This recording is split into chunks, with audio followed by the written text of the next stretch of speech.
আমার জন্য কিন্তু আজকে একটা খুব আনন্দের দিন। আসসালামু আলাইকুম। এদিকে আপনি চালাবেন, চলেন আমি চালাই। চেক গ্রহণ করছেন প্রভা দেব বর্মা। 2 লক্ষ টাকা আমরা দিয়েছি 50 জন। কার্ড গ্রহণ করছেন জখাতুন বেবি। ওদের মোবাইলগুলো চেক করেন। এ পর্যায়ে চা শ্রমিকদের জন্য টেকসই আবাসন 50,000 কাউকে, 10,000 কাউকে আমরা টাকাটা তুলে দিয়েছি, চেক তুলে দিয়েছি। ফ্যামিলি কার্ড গ্রহণ করছেন শিরিনা বেগম।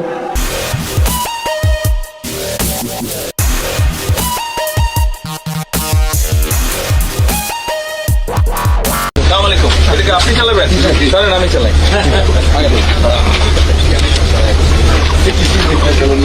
আমি দিয়ে দিই। হ্যাঁ, দিয়ে দাও। যে গিয়ার শুধু সামনে স্যার লাগাইলে আছে, ঠিক আছে স্যার। সামনে ড্রাইভ দেখি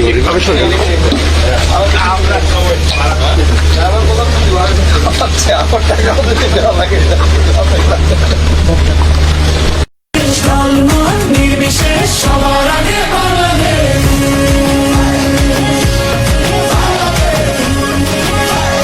সবার আগে বাংলাদেশ।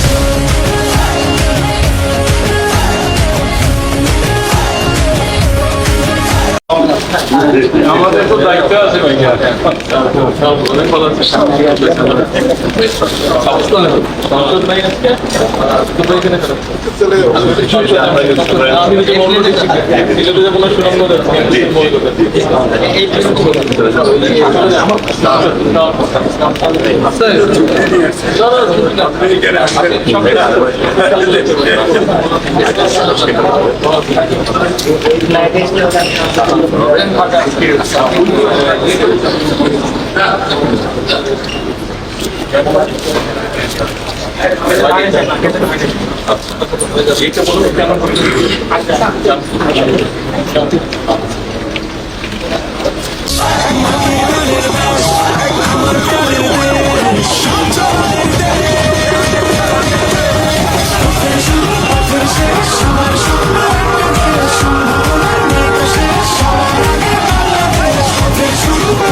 আমরা গ্রহণ করতে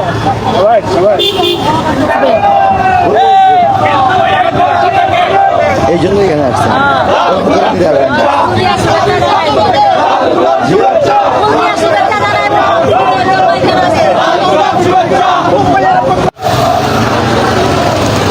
করে এমপি বানিয়ে আপনাকে উপহার দিয়েছে। এর একটাই কারণ, আপনি যখন লন্ডন থেকে ফিরে আসেন, সমাপনী একটি অনুষ্ঠানে বক্তব্য দিয়েছিলেন। সেইখানে আপনার বক্তব্যে নিজের মুখে বলেছিলেন আপনি হাফ সিলেটি। নিজে বলেছিলেন আমরা সিলেটের মানুষ। সেই কথাটি অন্তরে ধারণ করেছি।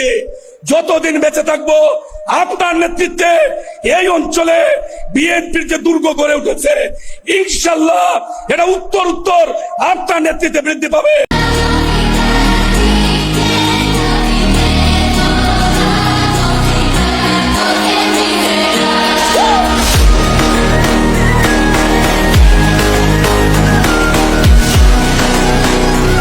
ক্ষুদ্র জাতিসত্তা, নৃগোষ্ঠী ও সম্প্রদায়ের শিক্ষার্থীদের এককালীন আর্থিক অনুদান প্রদান করা হবে। প্রথমে আসবেন রাখি সিনহা, চেক গ্রহণ করছেন রাখি সিনহা। এরপরে চেক গ্রহণ করছেন প্রভা দেব বর্মা। প্রস্তুত থাকবেন নিপামণি দেবী। মাননীয় প্রধানমন্ত্রীর নিকট থেকে চেক গ্রহণ করছে নিপামণি দেবী। এ পর্যায়ে চা শ্রমিকদের জন্য টেকসই আবাসন, চা শ্রমিকদের জন্য সবাইকে এইদিকে তাকাতে হবে। এই যে আমার সামনে এখন একটা ল্যাপটপ আছে, এই ল্যাপটপের মধ্যে এখানে লেখা আছে শুভ উদ্বোধন। ওটা আমি টিপ দিলেই সাথে সাথে আজকে যাদেরকে আমরা ফ্যামিলি কার্ড দেবো তাদের কার্ডের মধ্যে টাকা পৌঁছে যাবে। বোঝা গেছে? আচ্ছা, এখন আমি 1 2 3 বলার সাথে সাথে সবাই বিসমিল্লাহির রহমানির রহিম বলবেন, ঠিক আছে? আল্লাহর নাম নিয়ে আমরা এইটা শুভ উদ্বোধন করব। সবাই শুনেছেন কথা? আচ্ছা, 1 2 3 বিসমিল্লাহির রহমানির রহিম। ফ্যামিলি কার্ডে টাকা পাওয়ার কথা দেখেন, আপনাদের মোবাইল চেক করে মেসেজ গেছে? মেসেজ গেছে? হ্যাঁ, যারা যারা পাওয়ার কথা হাত তুলেন তো, কারা কারা পেয়েছেন? এখানে আছে না সব? সামনে তো মহিলারা কোথায়? এই সাইডে?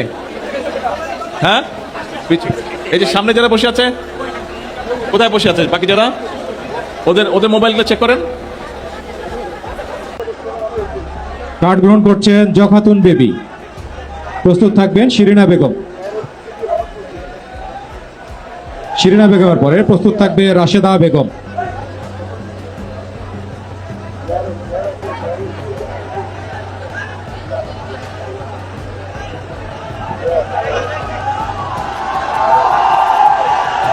মাননীয় প্রধানমন্ত্রীর হাত থেকে ফ্যামিলি কার্ড গ্রহণ করছেন শিরিনা বেগম। এরপরে প্রস্তুত থাকবেন অনিদা রানী দাস। কার্ড গ্রহণ করছেন রাশেদা বেগম।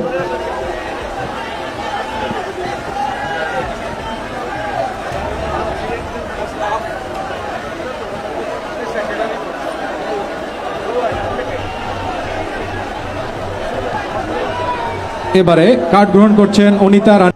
সবার স্বপ্ন একটা দেশ, সম্ভাবনার নেই তো শেষ, সবার আগে বাংলাদেশ, পথের শুরু পথের শেষ, সবার স্বপ্ন একটা দেশ, দলমত নির্বিশেষ, সবার আগে বাংলাদেশ।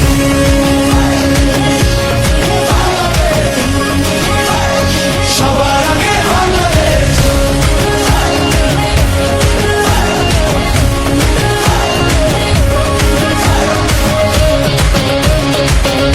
আমার জন্য কিন্তু আজকে একটা খুব আনন্দের দিন।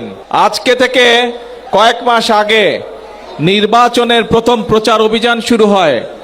আমি সিলেটের পবিত্র মাটি থেকে সেই প্রচার অভিযান কাজ শুরু করেছিলাম এবং সেই দিনে সিলেটের জনসভা শেষ করে হবিগঞ্জে যখন জনসভা করছি, সেই সময় জনসভার মঞ্চ থেকে বলেছিলাম যে বিএনপি যদি সরকার গঠন করতে সক্ষম হয় ইনশাল্লাহ, তাহলে আমরা আমাদের চা বাগান শ্রমিকে যে সকল মায়েরা কাজ করে তাদের জন্য আমরা ফ্যামিলি কার্ড দেব।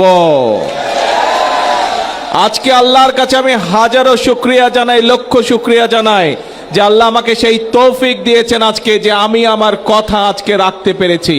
আমার সরকার আজকে চা বাগানের শ্রমিকদের ফ্যামিলি কার্ড পৌঁছে দিয়েছি আজকে। হ্যাঁ, আমরা হয়তো আজকে সবাইকে দিতে পারিনি, কিন্তু ইনশাল্লাহ আগামী 1 বছরের মধ্যে আমরা প্রায় সকল নারী শ্রমিকের কাছে, চা বাগানের সকলের কাছে আমরা ফ্যামিলি কার্ড পৌঁছে দেব ইনশাল্লাহ। যারা বিভ্রান্ত ছড়াতে চায়, এরা আবার কি বলে জানেন? এরা বলে ফ্যামিলি কার্ডের টাকা কোথা থেকে আসবে, কৃষক কার্ডের টাকা কোথা থেকে আসবে। আপনাদের সবাইকে সাক্ষী রেখে তাদের উদ্দেশ্যে আমি বলতে চাই, এই যে আজকে এখানে শ্রমিকদেরকে, চা শ্রমিকদেরকে ঘর নির্মাণের জন্য 2 লক্ষ টাকা দেওয়া হলো, চা শ্রমিকদের পরিবারের সন্তানদের লেখাপড়ার করার জন্য 10,000 করে টাকা দেওয়া হলো তাদের বৃত্তি হিসাবে, এই যে মানুষের চিকিৎসার জন্য 50,000 করে টাকা দেওয়া হলো। এগুলা কখনো আগে শুনেছেন? আপনারা দেখেছেন? কেউ এর আগের সরকার দিয়েছিল? দেয় নাই। এটি কার অর্থ? জনগণের অর্থ। আমরা দেখেছি কিভাবে জনগণের অর্থ বিগত 1 যুগ ধরে, 17 বছর ধরে আমরা দেখেছি কিভাবে জনগণের অর্থ এই দেশ থেকে পাচার হয়ে গিয়েছিল। জনগণের অর্থ জনগণকে না দিয়ে একটি দল বিদেশে পাচার করে দিয়েছিল। প্রিয় ভাই বোনেরা, যারা বলে প্রত্যেকে আসবে ফ্যামিলি কার্ডের টাকা, প্রত্যেকে আসবে কৃষক কার্ডের টাকা, প্রত্যেকে আসবে, তাদের উদ্দেশ্যে বলতে চাই, এই জনগণের টাকা আর পাচার হতে দেব না আমরা। জনগণের টাকা দিয়ে জনগণের জন্য কাজ করা হবে, জনগণের অর্থ দিয়ে দেশের জন্য কাজ করা হবে, দেশের ভাগ্যের পরিবর্তনের জন্য কাজ করা হবে, জনগণের জন্য কাজ করা হবে। কাজে ইনশাআল্লাহ টাকার কোনো অভাব হবে না।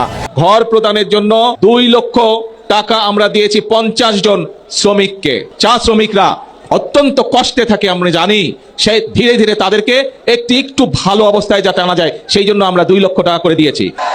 আজকে আল্লাহর কাছে আমি হাজারো শুকরিয়া জানাই, লক্ষ শুকরিয়া জানাই যে আল্লাহ আমাকে সেই তৌফিক দিয়েছেন আজকে যে আমি আমার কথা আজকে রাখতে পেরেছি। আমি আজকে আমার সরকার যে কথা আমি দিয়েছিলাম, আমার সরকার আজকে চা বাগানের শ্রমিকদের যারা নারী শ্রমিক আছেন তাদের কাছে আমরা ফ্যামিলি কার্ড পৌঁছে দিয়েছি আজকে। হ্যাঁ, আমরা হয়তো আজকে সবাইকে দিতে পারিনি, কিন্তু ইনশাল্লাহ আগামী 1 বছরের মধ্যে আমরা প্রায় সকল নারী শ্রমিকের কাছে, চা বাগানের সকলের কাছে আমরা ফ্যামিলি কার্ড পৌঁছে দিব ইনশাল্লাহ। প্রিয় ভাই বোনেরা, বিগত 17 তারিখের ফেব্রুয়ারির 12 তারিখের নির্বাচনে এই বাংলাদেশের মানুষ বাংলাদেশ জাতীয়তাবাদী দলকে নির্বাচিত করেছিল। কেন? কারণ আমরা সেই সময় মানুষকে বলেছিলাম যে আপনারা যদি আমাদেরকে নির্বাচিত করেন আমরা জনগণের জন্য কাজ করব। প্রথম একটি কাজের কথা বলেছিলাম, সেটি হচ্ছে যে আমরা বিশ্বাস করি এই আমাদের প্রিয় মাতৃভূমি বাংলাদেশকে যদি সামনের দিকে এগিয়ে নিয়ে যেতে হয় তাহলে সকলকে একসাথে আমাদের সহযোগিতা করতে হবে, সকলকে একসাথে কাজ করতে হবে। এবং সেজন্যই আমরা মনে করি যে পুরুষদের পাশাপাশি আমরা যদি নারীদেরকে সাহায্য করতে না পারি স্বাবলম্বী হওয়ার জন্য, তাহলে দেশকে এগিয়ে নিয়ে যাওয়া সম্ভব নয়। এবং সেই জন্যই নারীদেরকে স্বাবলম্বী করে গড়ে তোলার জন্য আমরা এই ফ্যামিলি কার্ডের কথা বলেছিলাম। বাংলাদেশে প্রায় 4 কোটির মতন পরিবার রয়েছে। আমরা বলেছিলাম যে আমরা যদি সরকার গঠন করতে সক্ষম হই 12 তারিখের নির্বাচনে, তাহলে পর্যায়ক্রমিকভাবে সকল পরিবারের কাছে আমরা ফ্যামিলি কার্ড পৌঁছে দেব। বিশেষ করে নারী প্রধানদের কাছে, পরিবারের যে নারী প্রধান তার কাছে আমরা নির্বাচন হওয়ার সাথে সাথে 1 মাসেরও কম সময়ের ভিতরে আমরা আমাদের এই প্রতিশ্রুতি বাস্তবায়নের কাজ শুরু করেছিলাম। প্রিয় ভাই বোনেরা, আমাদের লক্ষ্য পরিষ্কার, বাংলাদেশের ভাগ্যের পরিবর্তন করা, বাংলাদেশের মানুষের ভাগ্যের পরিবর্তন করা। এবং সে কারণেই আপনারা দেখেছেন যে আজকে শুধু ফ্যামিলি কার্ডই নয়, ফ্যামিলি কার্ড দেবার পাশাপাশি এই যে চা বাগানের শ্রমিক, নারী শ্রমিক যারা, তাদের কাছে আমরা অনেকের কাছে আমরা ঘর প্রদানের জন্য 2 লক্ষ টাকা আমরা দিয়েছি 50 জন শ্রমিককে। 2 লক্ষ টাকা করে দিয়েছি 50 জন। আমি এখানে স্টেজের মধ্যে 3 জনের হাতে সেই 2 লক্ষ টাকার চেক তুলে দিয়েছি। আর বাকি আমরা প্রশাসনের মাধ্যমে বাকি যারা পেয়েছেন আজকে সকলের কাছে ইনশাল্লাহ আমরা সেই টাকা পৌঁছে দিব। আপনারা পেয়ে যাবেন সেই টাকা 2 লক্ষ, যাতে চা শ্রমিকরা অত্যন্ত কষ্টে থাকে আমরা জানি, সে ধীরে ধীরে তাদেরকে একটু ভালো অবস্থায় যাতে আনা যায় সেই জন্য আমরা 2 লক্ষ টাকা করে দিয়েছি। এর বাইরেও চা শ্রমিকদের সন্তানরা যাতে লেখাপড়া শিখতে পারে সেই জন্য আমরা তাদেরকে বিশেষ স্কলারশিপ দিয়েছি, তাদের সন্তানদেরকে স্কলারশিপ দিয়েছি। প্রায় 150 জনের মতন চা শ্রমিক পরিবারের সন্তানদেরকে আমরা স্কলারশিপ দিয়েছি। এর বাইরে আমরা এখানে দেখেছেন, আপনারা এই হাজার হাজার মানুষ দেখেছেন যে প্রতিবন্ধী মানুষ কয়েকজন এসেছেন এই মঞ্চে, তাদের হাতে তাদের চিকিৎসার জন্য আমরা 50,000 কাউকে, 10,000 কাউকে আমরা টাকাটা তুলে দিয়েছি, চেক তুলে দিয়েছি। বাকিগুলো আমি কয়েকজনের হাতে দিয়েছি, বাকি টাকাগুলো প্রশাসনের পক্ষ থেকে তাদের ঘরে পৌঁছে দেওয়া হবে।